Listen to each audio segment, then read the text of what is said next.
And welcome everybody to the Uncanny X-Men. My name is Philip Tanzer, also known as Logan McQueen. Today I want to give you a little bit of a review of ICMI2019, the International Conference on Men's Issues. I do apologize if the sound is not very good, but it's a little bit windy here at the beach in Durness, Scotland. I just came back last night actually from Chicago, and I'm still a little bit jet lagged and exhausted. But yeah, so how was ICMI? It was absolutely amazing. The way it was organized was brilliant. A small group of people called the Honey Badgers. They have a YouTube channel called Honey Badgers Radio. They organized this event, and it was so well thought through. The design was absolutely brilliant. And big shout out to all the Honey Badgers, especially Allison, who unfortunately couldn't attend the conference because she was turned away at the American border. This year, the Men's Rights Conference had two different focus points. One was, of course, men's rights, and another very big one was the so-called culture war. If you're not familiar with what the culture war is, it's practically what we are experiencing at the moment. That different parts in society are fighting for who's controlling social media, who's controlling the narrative, and a very, very strong push from the so-called progressive, or as Dave Rubin likes to say, regressive left. They want to restrict free speech. They want to control the narrative, keep people from expressing themselves and different voices to be heard. So if you, for example, if you've ever been called a racist, a Nazi, a homophobe,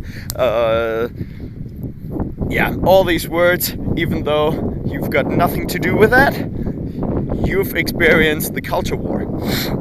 So there was one big room that was focused on the culture war, and then a slightly smaller room that was more focused on men's rights. And on the culture war panel there were quite a few famous YouTubers, and this year that was the idea, to bring in people that are not necessarily focused on men's rights, but are part of the conversation, that sometimes talk about men's issues but talk about politics and society overall. And people like Sargon of Akkad, Count Dankula from Scotland, and Mr. Reagan, for example, were there.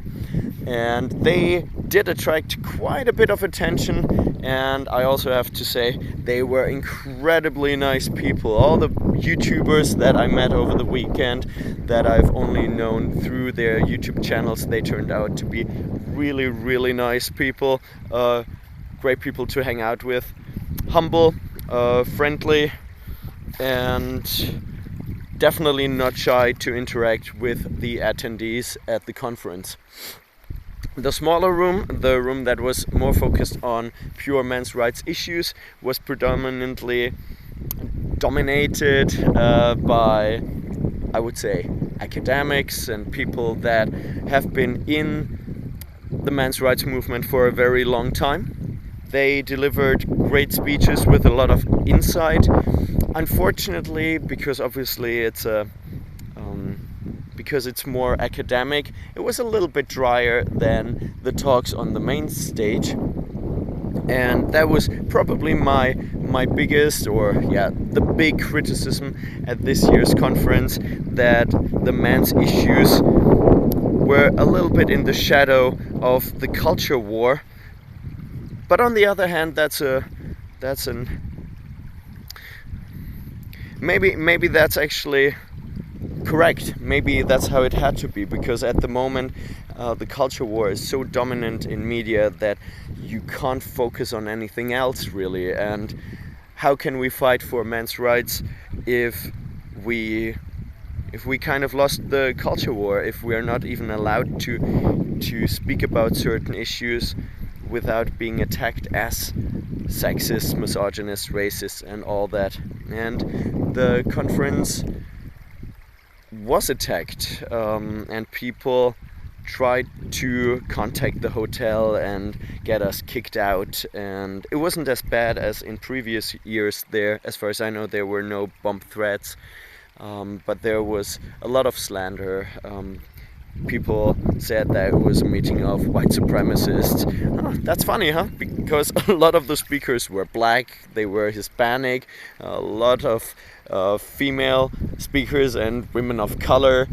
And so when you look at the photos from the conference, you're like, wow, that's the worst bunch of white supremacists I've ever seen.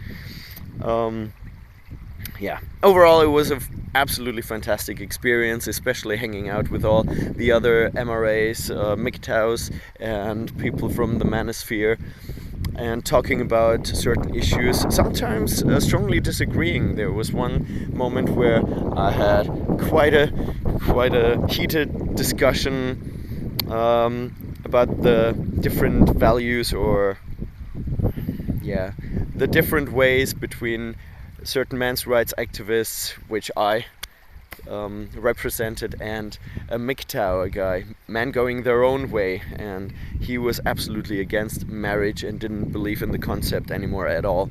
And I still very much believe in marriage and family structure and family values. Yeah. So I hope you enjoyed this little review, and if some of the attendees from the conference watched this video, it was a pleasure spending time with you guys. And one last thing, I was able to announce the website that I'm working on for men.international. I was able to talk a little bit about that on stage. I kept the talk as short as possible because it was a very long weekend, a very long day, and I didn't want to bore anybody. But I will put up some more information about the website as soon as possible, and I will try to get in contact with all the attendees of the conference. So have a great day, see you soon, bye.